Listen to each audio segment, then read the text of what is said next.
만약 오늘 당장 중국이 이 리튬 수도꼭지를 잠근다면 과연 어떤 일이 벌어질까요? 아마 여러분이 큰맘 먹고 예약한 전기차를 언제 받을 수 있을지는 그 누구도 장담할 수 없게 될 겁니다. 현재 배터리 만드는 원료의 무려 90%를 중국이 장악하고 있기 때문인데요. 중국의 그림자가 전 세계 배터리 공급망을 통째로 흔들고 있는 아주 긴박한 상황입니다. 단순히 수치만 보면 우리 배터리 산업이 벼랑 끝에 몰린 것처럼 보입니다. 하지만 주식시장의 이면을 들여다보면 전혀 다른 이야기가 펼쳐지고 있습니다. 겉으로는 위기라고 비명을 지르는 이 상황을 비웃기라도 하듯 뒤에서는 이미 독점적인 수혜를 준비하는 한국 기업들이 있습니다. 남들이 공포에 질려 있을 때 조용히 중국으로부터의 독립 시나리오를 완성해온 진짜 주인공들이 있다는 뜻입니다. 최근 쏟아지는 뉴스들을 보면 참 복잡하죠. 중국은 자원을 무기화하고 미국은 규제를 강화하고 있습니다.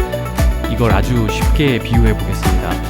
현재 한국 배터리 기업은 세계에서 요리를 가장 잘하는 식당입니다. 주방 설비도 완벽하고 요리사 솜씨도 인류입니다. 그런데 딱 하나 가스 밸브를 옆집 중국 사람이 쥐고 있는 구조였습니다.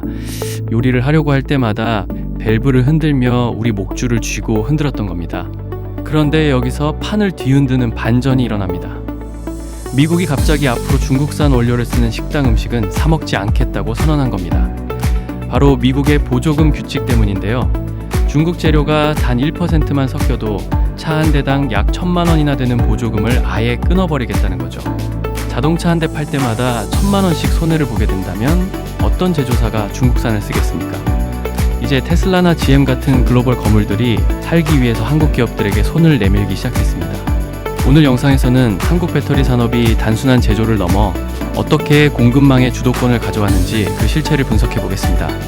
특히 남의 돈을 빌리지 않고 아예 직접 농사지을 땅을 사서 원료부터 직접 뽑아내는 수직 계열화를 완성한 기업들이 있습니다. 중국이 수도꼭지를 잠가도 우리만의 새로운 수도꼭지를 성공적으로 깔아버린 진짜 수혜주를 공개하겠습니다. 이 거대한 변화는 주식시장에서 자금이 이동하는 강력한 신호입니다.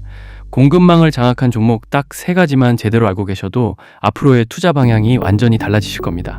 본격적인 분석에 들어가기에 앞서 구독과 좋아요를 눌러주시면 앞으로도 시장의 본질을 꿰뚫는 정보를 가장 빠르게 받아보실 수 있습니다. 자, 중국의 목줄을 끊고 독점 수혜를 누릴 K배터리의 독립 시나리오 지금 바로 시작합니다.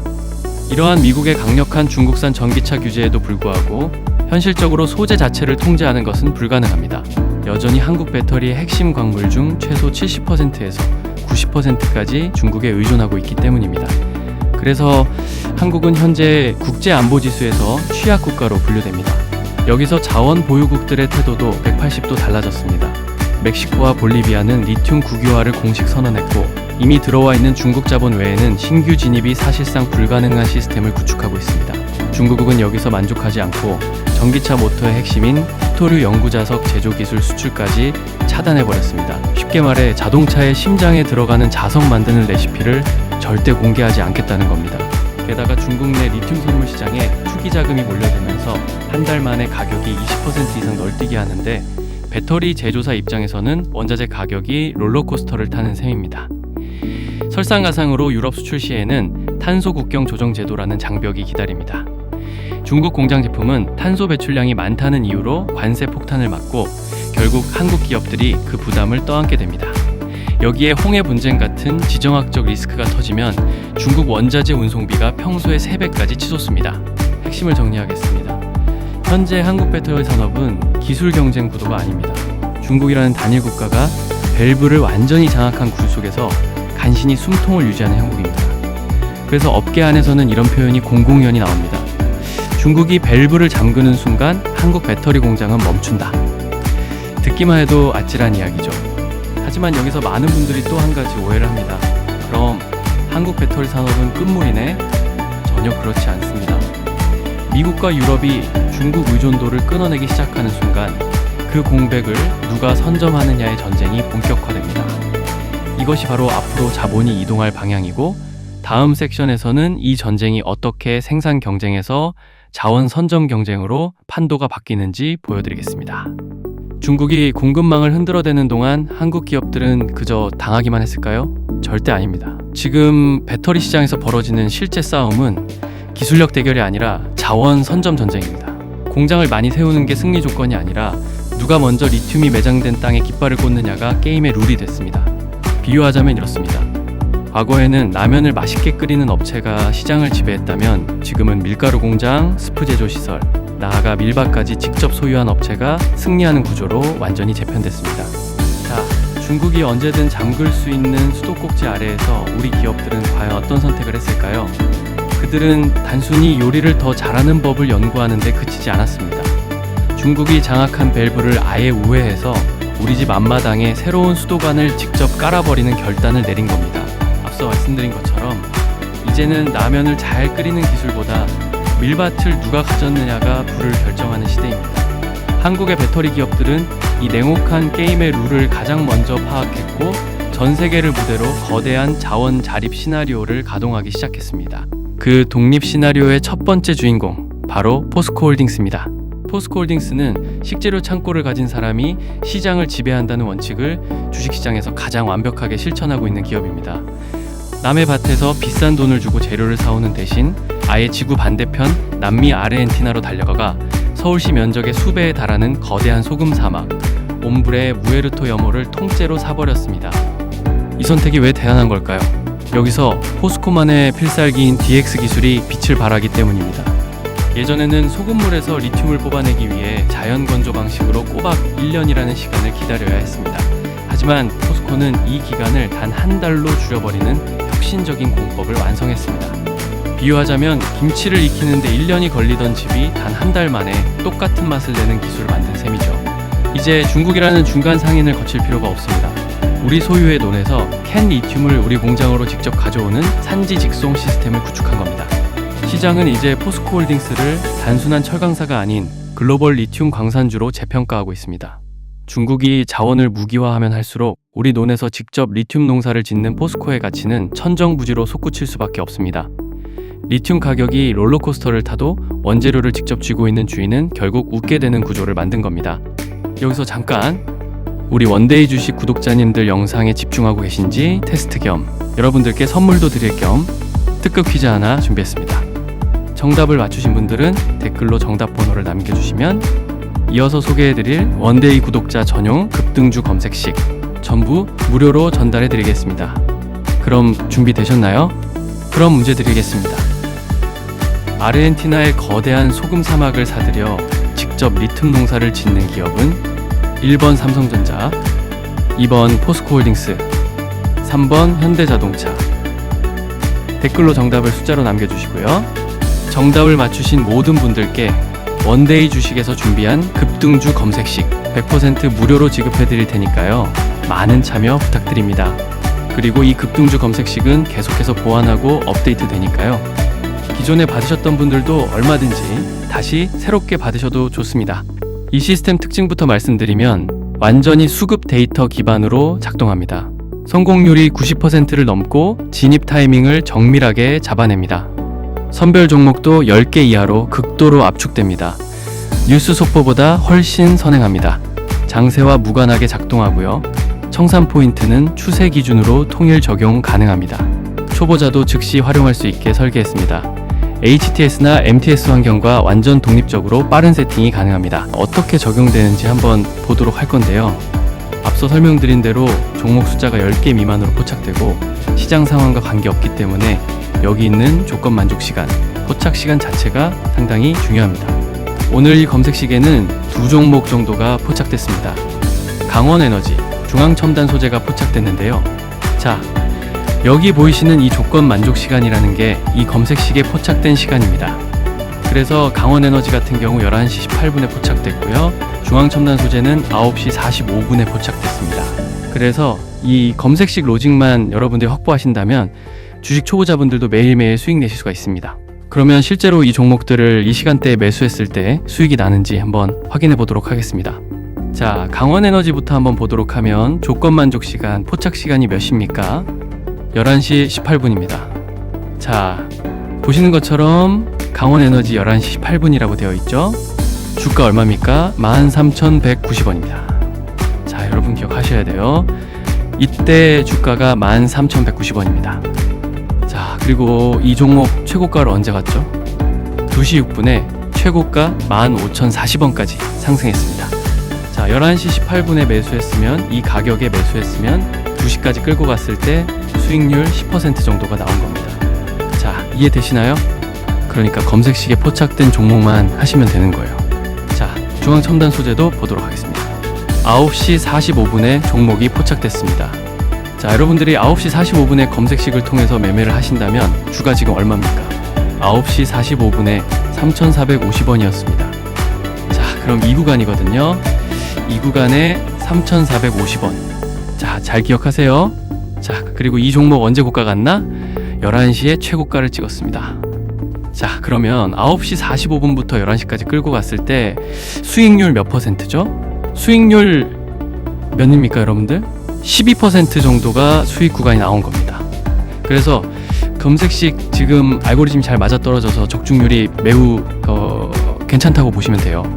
특히나 중앙첨단 소재랑 강원에너지가 지금 걸려 있잖아요. 이 검색식에 포착이 된 건데 오늘 두 종목 다 상한가 같습니다. 중앙첨단 소재 상한가 같고요. 그리고 강원에너지 같은 경우에도 보시는 것처럼 상한가를 찍었습니다. 그래서 100만 원만 들어가도 이 두 종목으로 40만 원 이상은 수익이 나온다는 겁니다. 물론 이것만 쓴다고 해서 100% 전부 다 수익이 나온다는 건 그건 거짓말이고요. 이 매매법을 통해서, 이 검색식을 통해서 당일 매매를 일단 원칙으로 하고, 그리고 포착이 되면 망설이지 마시고 바로 들어가야 적중률을 올릴 수가 있는 겁니다. 다시 한번 이 댓글란에 숫자 넣으셔서 검색식 받아가시면 되겠습니다. 아시겠죠? 절대 놓치지 마세요. 구독자 감사 이벤트니까 비용 전혀 없습니다. 수령 절차 안내합니다. 영상 댓글란 구독자 무료 이벤트 전용 링크 올려놨습니다. 시간 제약 전혀 없습니다. 밤이든 새벽이든 낮이든 언제든 실시간 링크 접속하고 필수 항목만 빠르게 입력해서 제출하시면 10초 완료입니다. 정확히 제가 직접 확인해서 실시간 파일 전송 드리니까 정밀하게 기입해주세요. 적중률 90% 넘는 시스템 돈 주고 사지 마시고요. 신규 방문자, 기존 구독자 전원 댓글란 이벤트 링크 접속해서 필수 항목 입력 10초 처리하시고 본업 챙기시면서 오전장 초반만 집중해서 수익 확정하면 그날 하루 기분이 얼마나 상쾌하겠습니까? 지금 즉시 링크 접속하세요. 본론으로 복귀하겠습니다. 네, 그럼 이어서 다음으로 살펴보실 종목은 에코프로인데요. 에코프로가 시장에서 압도적인 평가를 받는 이유는 단순한 제조 능력이 아닙니다. 바로 포항에 구축한 클로즈드 루프 에코시스템이라는 독보적인 사업 구조 때문입니다. 이 구조를 이해하는 것이 에코프로 투자의 핵심입니다. 첫째, 수직 계열화를 통한 비용 절감의 극대화입니다. 보통의 기업들은 리튬을 사오고 전구체를 사와서 양극재를 만듭니다. 하지만 에코프로는 다릅니다. 그룹사 내에서 리튬 가공 에코프로 이노베이션, 전구체 제조 에코프로머티, 산소와 질소 공급 에코프로 AP, 그리고 최종 양극재 생산 에코프로비엠까지 모든 공정을 한 단지 안에서 해결합니다. 이동 비용이 사라지고 공정 효율은 극대화됩니다. 둘째, 에코프로머티가 쥐고 있는 전구체의 주권입니다. 양극재 원가에서 전구체가 차지하는 비중은 무려 70%에 달합니다. 그동안 이 전구체의 90% 이상을 중국에 의존해 왔는데 에코프로머티는 이를 자력으로 생산하며 중국 리스크를 지워버렸습니다. 미국의 FEOC 규정에 따라 중국산 전구체가 퇴출될 수밖에 없는 상황에서 에코프로머티는 북미 시장의 유일한 대안으로 급부상하고 있습니다. 셋째, 에코프로 CNG의 폐배터리 재활용 기술입니다. 이것은 단순히 쓰레기를 치우는 것이 아니라 수입에 의존하던 니켈, 코발트, 리튬을 폐배터리에서 다시 추출해 양극재 공정에 재투입하는 도시 광산 모델입니다. 원자재 가격이 폭등할 때는 재활용 비중을 높여 수익성을 방어하고 가격이 낮을 때는 원료 확보에 안정성을 더해줍니다. 이것이 바로 원료 가격에 흔들리지 않는 에코프로만의 무적의 수익 방정식입니다. 자, 이제 배터리 독립 시나리오의 마지막 퍼즐이자 실질적으로 고객사의 돈을 끌어모으는 강력한 소재 기업 포스코 퓨처엠에 집중해 보겠습니다. 포스코 퓨처엠이 전 세계 배터리 시장에서 대체 불가능한 존재로 불리는 이유는 크게 세 가지 핵심 역량 때문입니다. 첫째, 국내 유일의 양극재와 음극재 동시 생산 체제입니다. 배터리는 크게 플러스인 양극재와 마이너스인 음극재로 구성됩니다. 보통의 기업들은 이 중 하나에만 특화되어 있지만 포스코 퓨처엠은 두 가지를 모두 생산하는 전 세계적으로도 보기 드문 풀솔루션 공급자입니다. 완성차 업체들 입장에서는 양극재와 음극재를 각각 다른 곳에서 조달할 때 발생하는 복잡한 품질 테스트와 물류 비용을 획기적으로 줄일 수 있습니다. 특히 특히 포스코 퓨처엠은 NCM 양극재뿐만 아니라 저가형 시장을 겨냥한 LFP 양극재까지 라인업을 확장하며 전 방위적인 시장 장악력을 높이고 있습니다. 둘째, 중국이 독점하던 음극재 시장의 유일한 대항마라는 점입니다. 여러분, 배터리 원료 중 중국 의존도가 가장 심각한 것이 무엇인지 아십니까? 바로 음극재의 주원료인 흑연입니다. 중국이 전 세계 흑연 공급의 90% 이상을 쥐고 수도꼭지를 흔들고 있습니다. 하지만 포스코 퓨처엠은 국내에서 유일하게 천연 흑연과 인조 흑연 음극재를 모두 양산하고 있습니다. 여기에 더해 차세대 기술인 실리콘 음극재까지 개발하며 중국산 흑연 없이도 배터리를 만들 수 있는 퇴로를 열었습니다. 미국의 FEOC 규정에 따라 중국산 음극재를 쓸 수 없게 된 GM이나 혼다 같은 기업들에게 포스코 퓨처엠은 선택이 아닌 생존을 위한 필수 파트너가 된 것입니다. 셋째, 포스코 그룹이 만든 완벽한 원산지 증명력입니다. 미국의 보조금을 받기 위해 가장 중요한 것은 원재료의 출처입니다. 포스코 퓨처엠은 그룹사인 포스코홀딩스가 아르헨티나 염호와 호주 광산에서 직접 확보한 리튬과 니켈을 원료로 씁니다. 중국 자본이 단 1%도 섞이지 않은 깨끗한 원료를 사용해 양극재와 음극재를 만듭니다. 중국산 0%라는 완벽한 증명서가 발급되는 유일한 소재사이기 때문에 해외 완성차 업체들이 수십조 원의 장기 계약서를 들고 포스코 퓨처엠으로 달려오는 것입니다. 이것은 단순한 영업력이 아니라 그룹 전체가 구축한 자원 소재 수직 계열화가 만든 독점적 경쟁력입니다. 지금까지 이야기한 핵심만 정리하면 이겁니다. 중국은 배터리 원료와 정제 공장을 쥐고 흔들며 세계 공급망의 수도꼭지를 잠갔고, 한국 기업들은 광산부터 소재 재활용, 미국 현지 공장까지 직접 확보하는 수직 계열화로 그 수도관을 아예 새로 깔았습니다. 미국과 유럽은 중국이 못 들어오는 경기장을 법과 규제로 만들었고, 그 안에서 한국 기업들은 보조금, 프리미엄 가격, 장기 계약, 세금 혜택까지 동시에 챙기는 구조를 완성했습니다. 요약하면 이겁니다. 배터리는 기술 싸움이 아니라 공급망을 가진 쪽이 돈을 쓸어 담는 구조로 바뀌었고, 그 자리에 한국이 앉아 있습니다. 이제 마지막 장면입니다. 많은 사람들이 또 이렇게 생각합니다. 그래도 배터리는 언젠가 중국이 다시 따라잡겠지. 광산도 언젠가 바닥나면 끝 아니야? 이게 두 번째 착각입니다. 이 산업의 진짜 무서운 부분은 한번 구조를 만들면 시간이 갈수록 돈이 더 쉽게 벌리는 형태로 변한다는 겁니다. 이걸 요식업으로 비유해 볼게요. 예전 배터리 산업은 치킨집 장사였습니다. 닭값 오르면 욕먹고 닭값 내리면 겨우 숨 돌리는 구조였죠. 그런데 지금 한국 기업들은 뭐가 됐냐면 닭농장 주인이자 사료회사 사장이자 프랜차이즈 본사까지 다 운영하는 구조가 됐습니다. 닭이 비싸지면 농장에서 벌고, 싸지면 치킨 많이 팔아서 벌고, 심지어 남은 뼈다귀까지 다시 가공해서 수익을 냅니다. 배터리도 똑같습니다. 지금은 폐 배터리를 분해해서 나오는 검은 가루, 이른바 블랙매스에서 리튬과 니켈을 다시 추출하는 재활용 수율이 거의 100%에 가까워지고 있습니다. 광산 하나 더 발견한 것과 같은 효과입니다. 땅 파서 캐는 광산이 1세대라면 도시에서 쓰고 버린 배터리를 다시 캐내는 건 2세대 광산입니다. 이게 완성되면 어떤 일이 벌어지냐면 원료 가격이 오르든 내리든 기업은 항상 돈을 법니다. 새 광물 팔아서 한 번 벌고, 다 쓴 배터리 다시 팔아서 또 법니다. 한 번 판 물건으로 두 번 수익을 내는 구조입니다. 운전으로 비유하면 더 쉽습니다. 예전엔 기름값 오르면 택시기사만 욕먹었습니다. 그런데 지금 구조는 택시회사가 정유소까지 함께 운영하는 상황입니다. 기름값 오르면 정유소에서 벌고, 내리면 손님 늘어서 택시로 벌고, 어느 쪽이든 돈이 들어옵니다. 이게 지금 한국 배터리 기업들의 위치입니다. 여기에 전기차 비중은 계속 올라갑니다. 새로 팔리는 차 2대 중 1대가 전기차가 되는 시대가 오고 있고, 전기차뿐 아니라 전력 저장용 배터리, 즉 ESS 시장까지 함께 커지고 있습니다. 집집마다 태양광 달고 공장마다 전기 저장하려면 배터리는 자동차보다 더 많이 필요해집니다. 그 배터리 안에 들어가는 양극재, 음극재, 전액, 분리막 같은 소재를 누가 공급하느냐? 바로 지금 공급망을 확보한 기업들입니다. 사람들은 또 묻습니다. 전고체 배터리 같은 신기술 나오면 판 바뀌는 거 아니야? 아닙니다. 전고체든 뭐든 안에 들어가는 리튬과 니켈과 기타 금속은 똑같습니다. 요리법이 바뀌어도 쌀과 물은 필요하듯 기술이 바뀌어도 광물과 정제 공정은 필요합니다. 즉, 레시피가 달라져도 식재료 창고를 가진 사람이 이깁니다. 그래서 지금 배터리 기업들은 단순 제조업이 아니라 국가 인프라 기업으로 평가받기 시작했고, 주식시장에서도 공장 몇 개 가진 회사가 아니라 에너지 안보를 통제하는 회사로 가치가 매겨지고 있습니다. 밸류에이션이 2배로 뛰는 이유가 여기 있습니다. 이게 바로 경제학에서 보는 진짜 본질입니다. 뉴스에서는 전기차 판매량, 기술력, 주가 같은 숫자만 떠드는데 진짜 돈은 조용히 공급망을 장악한 곳으로 흘러갑니다. 시장이 떠들 때가 아니라 구조가 완성될 때 돈이 벌립니다. 지금 배터리 산업은 그 구조가 이미 완성 단계에 들어섰습니다. 이제 배터리 산업은 단순한 제조업의 틀을 벗어났습니다. 한 국가의 에너지 안보를 책임지는 생존 인프라 산업으로 격상되었습니다. 뉴스에서 나오는 단기적인 판매 수치나 차트의 흔들림에 일희일비할 필요가 없는 이유입니다. 진정한 수익은 공급망의 입구를 장악한 자들의 몫입니다. 오늘 분석해드린 3개의 종목은 중국의 자원 무기화라는 파도를 막아내는 거대한 방파제이자 한국 경제의 미래 가치를 지탱하는 든든한 보험입니다.